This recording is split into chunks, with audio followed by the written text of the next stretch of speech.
very big welcome to the KISS Limelight here in the KISS Mix Lab, back on a Friday, 8:30, and really excited to have this man here who is a long time DJ on KISS, had a show, Rocksteady, for 20 plus years, I think, on KISS. 10. Oh, okay. I exaggerate. But I'm talking about Mark Pellegrini. Mark, wonderful to have you here, of course, in the KISS Limelight and to celebrate 40 years of DJing. Thank you, Timmy, for having me on for tonight, mate, and thank you for the support, for being part of the KISS FM family, mate.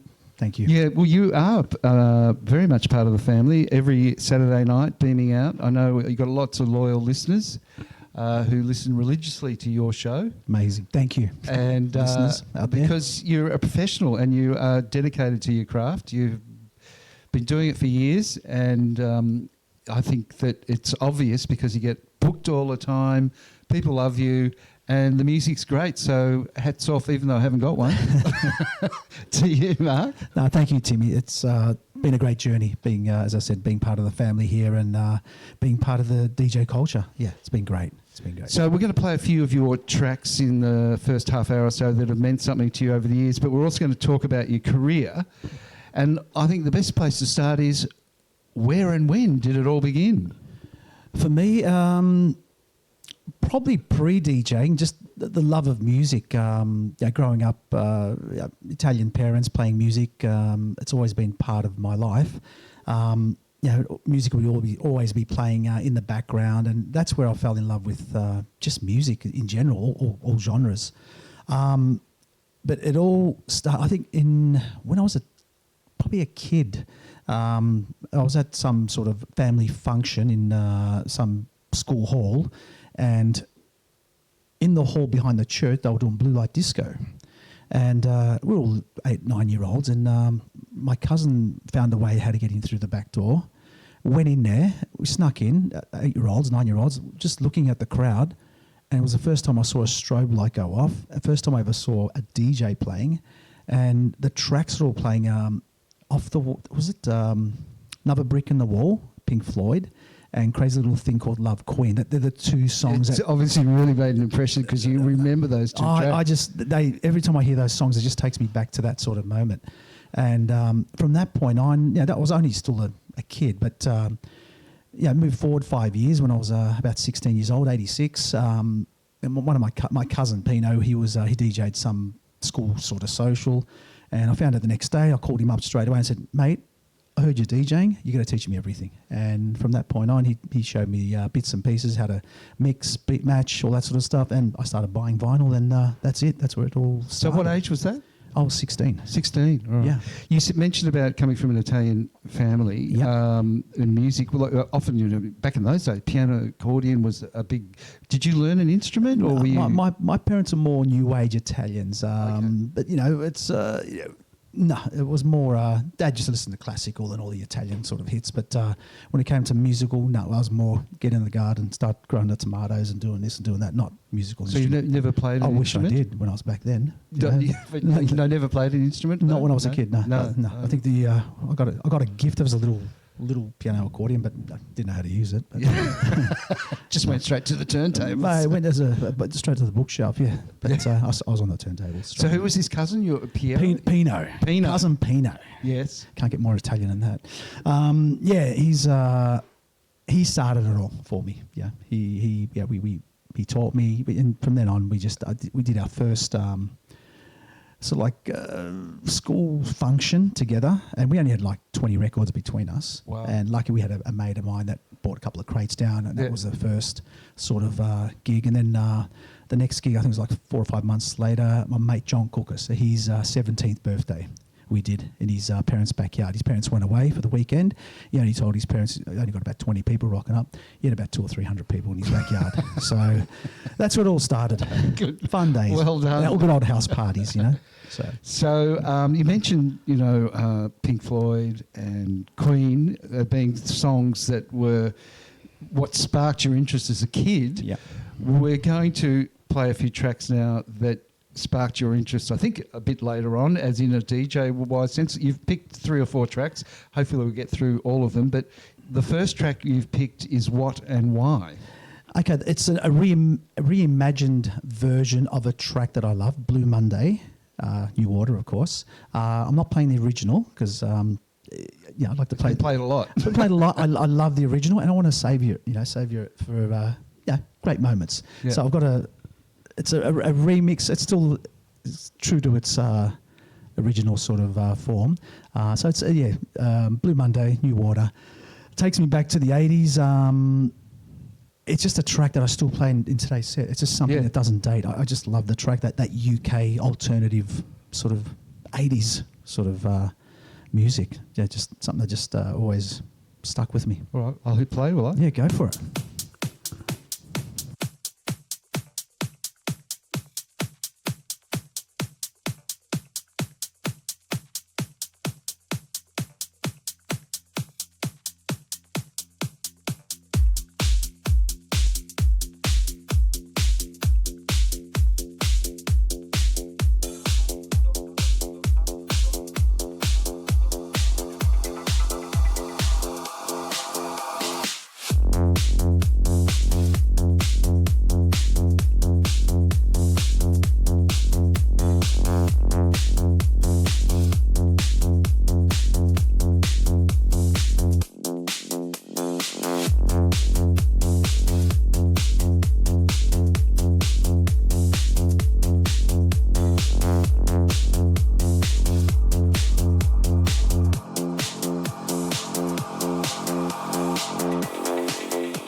How does it feel?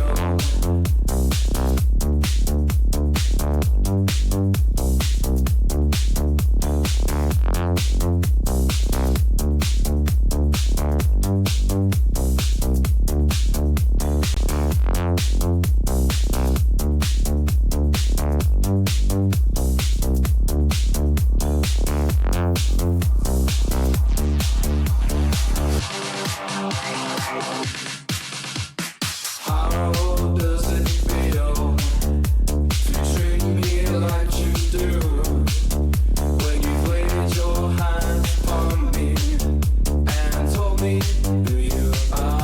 Thought I was mistaken. I thought I heard your words. Tell me how do I feel? Tell me now, how do I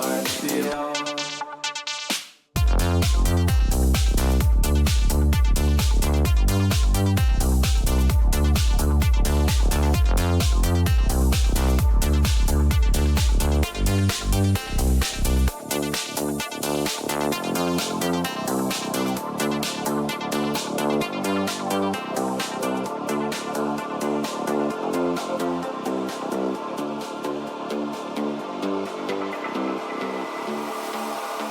How does it feel to treat me like you do when you've laid your hands upon me and told me who you are?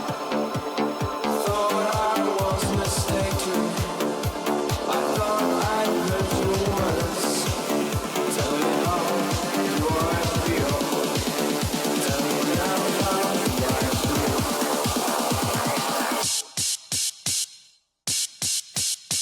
How does it feel to treat me like you do when you laid your hand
does it make you feel, Mark?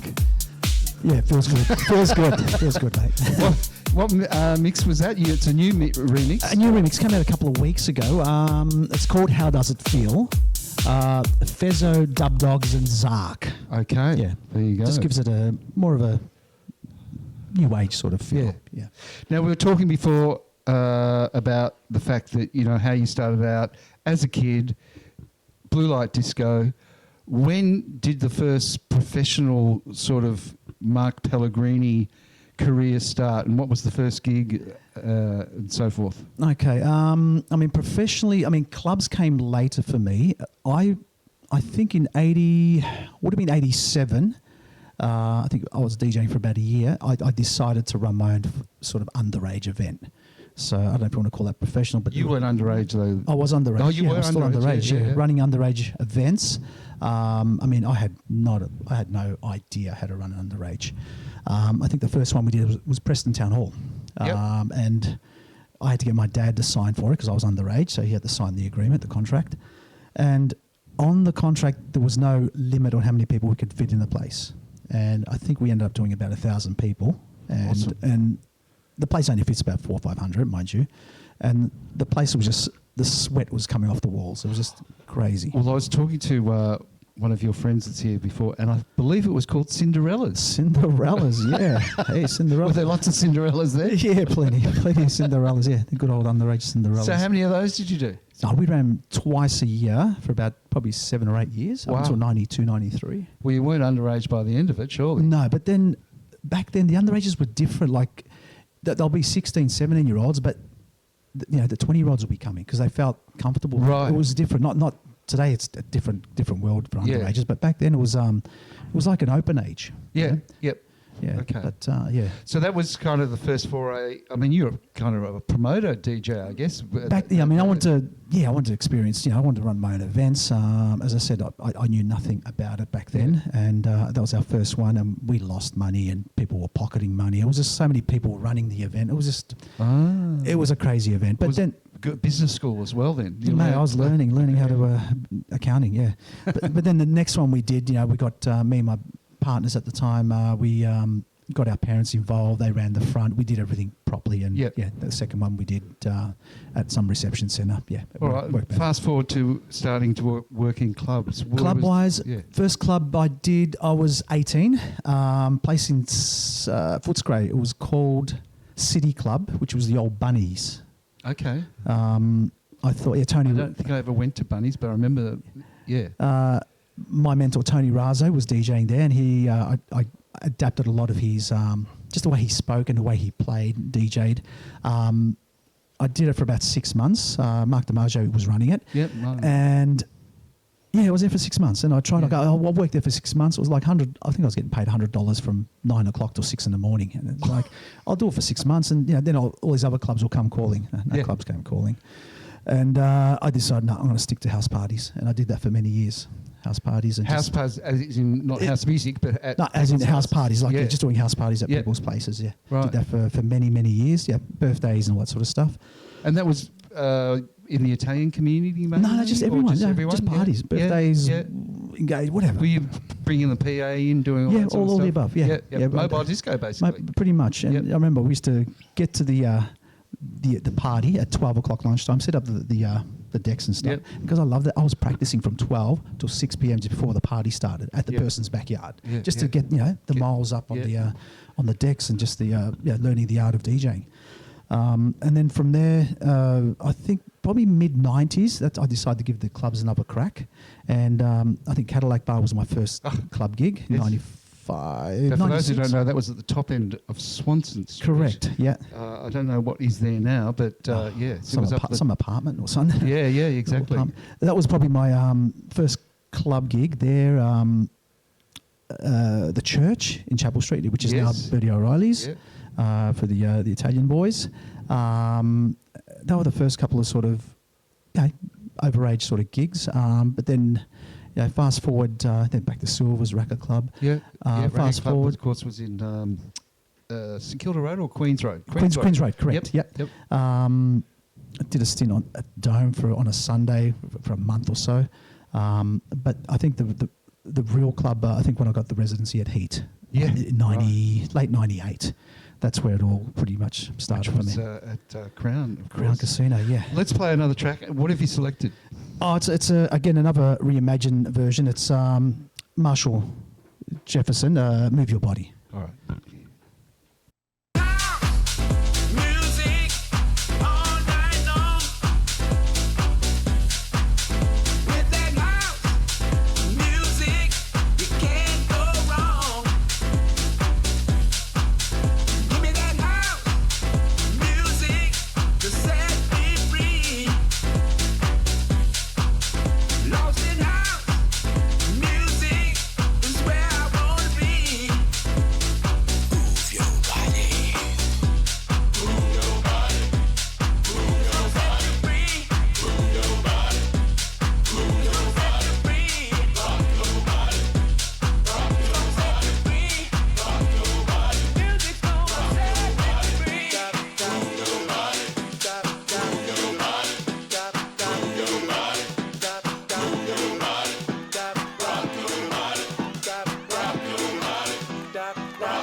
Move Your Body.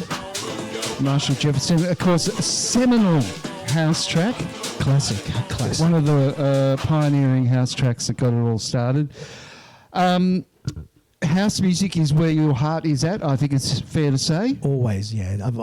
House music is just, as I say, it's a spiritual thing. It's a body thing. It's a body, it's an everything.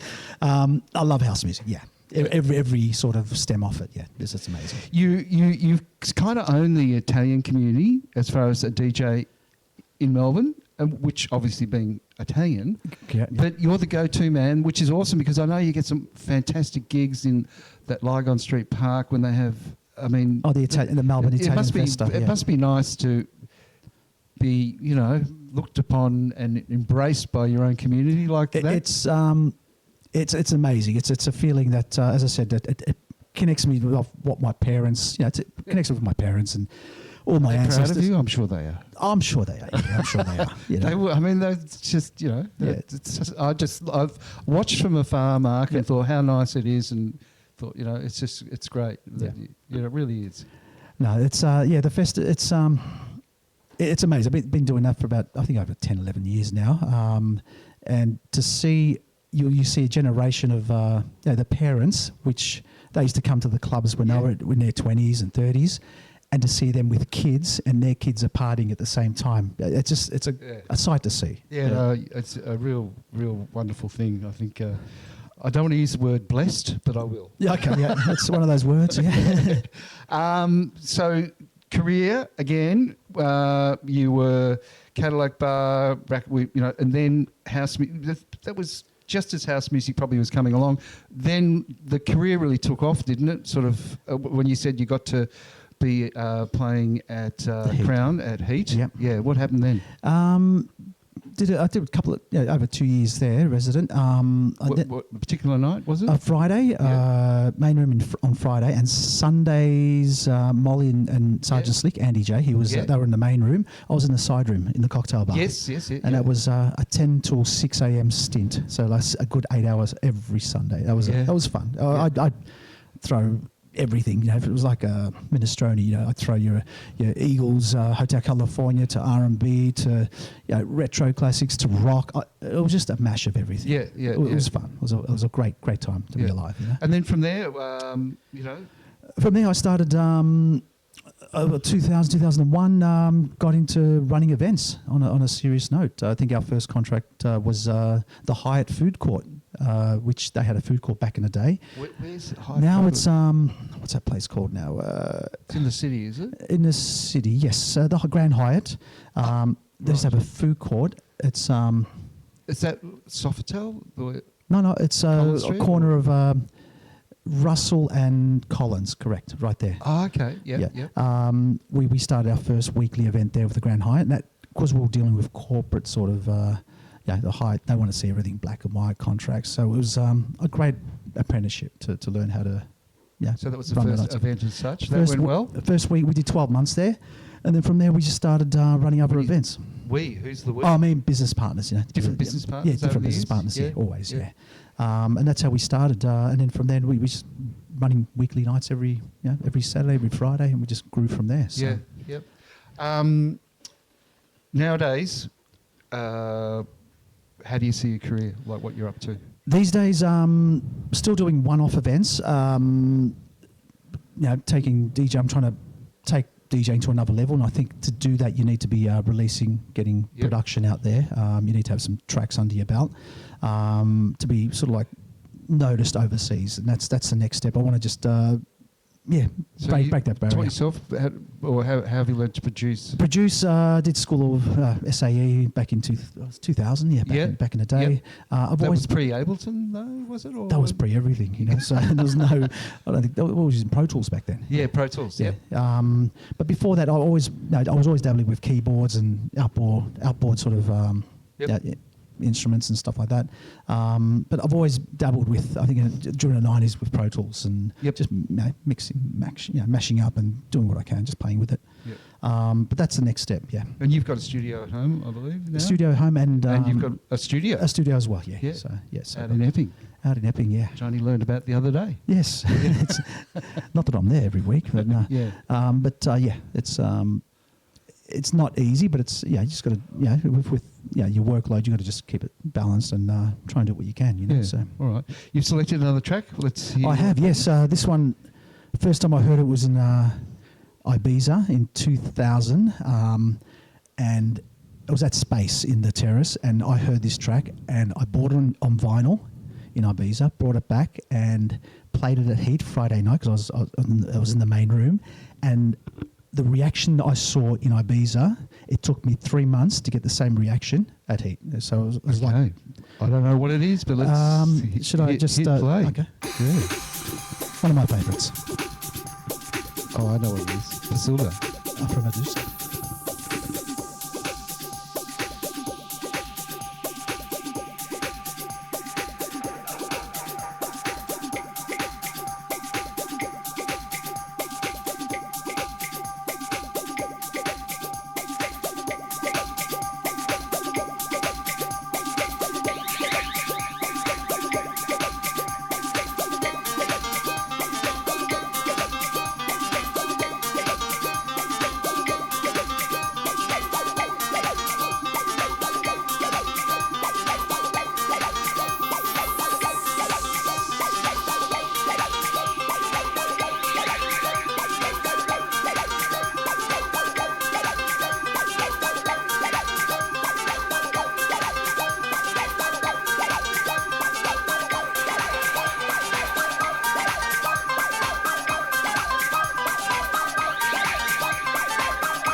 va y al día se viste, cuerda que tira y no se cansa de tirar, corazón que nunca está triste, viento que hacia la alegría.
Pasilda Papera, whatever. Do you know what Pasilla is? I think it's the name of a snake. No, I don't know. I don't know.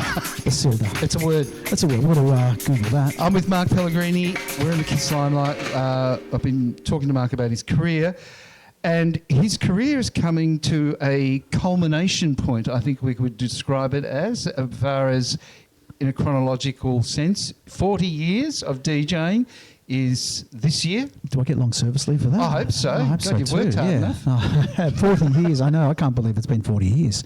40 years. I can't believe Did it. you, well, like, as that we talked about at the start, a 7-year-old getting smuggled into blue light disco, going, wow, what is this? Yeah. I mean, you obviously got the bug then, but I mean, did you think, what, this is going to be me in 40 years or what? I thought by early 20s I'd be married, kids, given up DJing, but then it just became I kept loving it. I just reinventing myself, technology, CDJs coming out, after turntables and vinyl. It was just the evolution just kept me kept the fire burning within. Yeah. So. Yeah. Well, good on you, Mark. Thank you, Tim. Speaking of 40 years, you are actually having a special celebration, which is next Saturday. Yes, next Saturday night. Yes. Tell us a bit about that. Next Saturday, I've got a lot of friends coming down, family, friends, and everyone that's been part of the team and been part of all the nights I've been at. That's next Saturday night at Track. We're opening up the doors at 8 o'clock. I've got Jared Lee's on sax. He's going to be playing alongside him for many years. Jason Hera on percussion. I've got Joy Soul doing a vocal set. Joanne, who did the Jackie song. She's also performing. And who else is there? Have I missed anyone? I did. You've got some special surprise, I believe. Have I? Oh, well, I saw something. I don't know. Santa Claus is coming. Probably Santa Claus is coming to town. And my best mates, Andreas and Michael T. They'll also. Yes, Michael, of course. Yes. Yeah, because we've been playing alongside those guys for many years. But good on you. 40 years. I think it's really worth putting a little party on and getting people together and doing something special? Yeah, it's we thought about it. Was it last year? And it's like it's already here. Yeah, so it's it's going to be. You're going to do a mix for us now. You don't necessarily have the dance floor to worry about. So, what are you going to do? Have you thought what you're going to do? Are you just going to see how you go? I'm just going to play tracks that I love. Just things I love. It's more all house music. Yeah. Old and new. A mixture of probably more new than old, but a couple of remixes, like reimagined sort of remixed classics. But just stuff I love.